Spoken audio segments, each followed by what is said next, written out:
Okay, alright. Ayan, happy fiesta sa Barangay Puyas. Ayan, Iloilo. Ayan. Ayan, may kalawang raw sa inyo lahat, guys. Tayo narito sa Iloilo sa ngayon. Tsambang dating namin naman dito ay fiesta naman. Ayan, kaya dito sa amin tinitirang bahay, kapatid dito ni Mrs. Guys, ayan. Daming handa, daming tao. Ayan. Kagagali lang namin yan sa simbahan. Siyempre, kahit pa paano, nagsimba man lang tayo dito. Ayan, mga pinsan, pamangkin, apo. Mga kapatid ni Mrs. yung iba diyan, guys, saka mga pinsan. Ayun yung anak ko. Sumasandok ng pagkain sa kabila si Mrs. Shout out po sa inyo lahat, guys. Talaga napakasarap ng handa nila. Marami, mamimili ka. Kaya nga lang, pagka ganito, guys, na handaan, halos takaw tingin ka lang. Hindi ka naman makakain ng maayos. Kaya sa katulad ko, alam mo, sarap na sarap.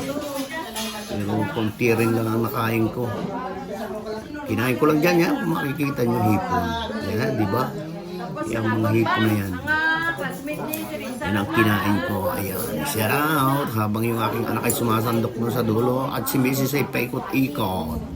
Hindi malaman kung alin ang kukunin. Doon sa kabilang mesa may mga dessert pa doon. Ayan. Shout out. Masaya din guys dito ang fiesta. Ayan. Kita nyo naman. Ito ay Kabatuan, Barangay Puyas, Iloilo. Alam nyo guys, ito probinsya naman to.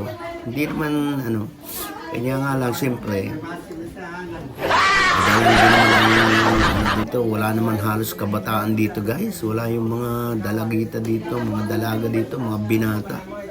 Walang gaanong tao dito. Ang tao dito, puro halos senior. Ayan. Puro senior ang mga anak nila, nasa mga trabaho sa Maynila. Ayan, katulad nitong kapatid ni Mrs. May-ari ng bahay nito. Mga anak nito nasa Canada. At kung mapapansin nyo guys dito sa Barangay Puyas, sobrang lalaki ng bahay. Sobrang lalaki ng bahay. Halos ang tao, mag-asawa lang. Wala ang mga anak, puro na sa ibang bansa. Ayan, tingnan nyo yung bahay na ito, ang laki-laki nito. Hindi pa halos tapos. Ayan, kung makikita nyo, hindi pa tapos yung bahay. Ayan, shout out po sa inyo lahat. Sarap ng kainan nila, habang ako'y nagbibideo dito. Alam nyo guys, itong video natin ay medyo lated na. Pero kailangan i-upload ko dahil sayang naman yung video, sayang din. Kaya inihabol ko sa upload. Ayan, shout out. At yung nakatalikod na nakaputi na yan, ayan. Yan yung kapatid ni Mrs. yung may-ari ng bahay guys. Siya nang Bilma. Ayan. Di ba? Ang saya-saya nila. Ang daming handa. Magsasawa ka. Kanya nga lang, hindi ka nga gaanong makakain. Hindi naman pagka sa mga handaan halos takaw tingin lang yan. Okay. Right guys, bukas kami aalis na. Dito kami matulog sa kapatid ni Mrs. Umalis na kami doon sa Puyas. Ayan, dito na kami matutulog para bukas. Dito na kami magsisimula. At kami nag-aayos na ng gamit.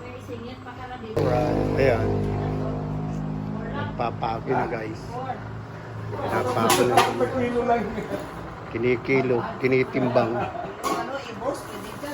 Kami namin tanaw. Pabalik.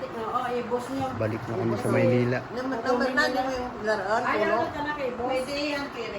Alright. Ayan, magandang hapon guys sa inyo lahat.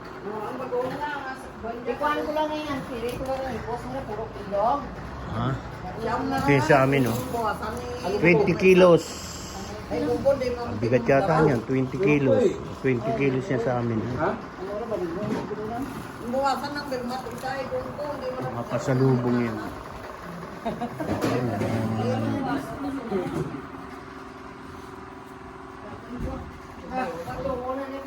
May sumang pa doon sa sulok.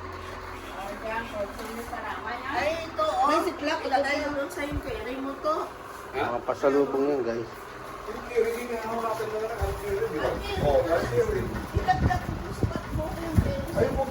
Ayun pa yung cellphone ko. Special yan dyan. Madururo. 7 kilos. Naidagdag ko doon sa ampere. Okay, alright. Bukas pa naman. Kasi lagay niya sa likod niya. Bukas papay na lahat yan. Kasi yung suman, pinalalamig pa. Kailangan mag 20 kilos to. Nakaayos na. Dalawang karton yan, adjust na lang. Silver bag tayo. Okay!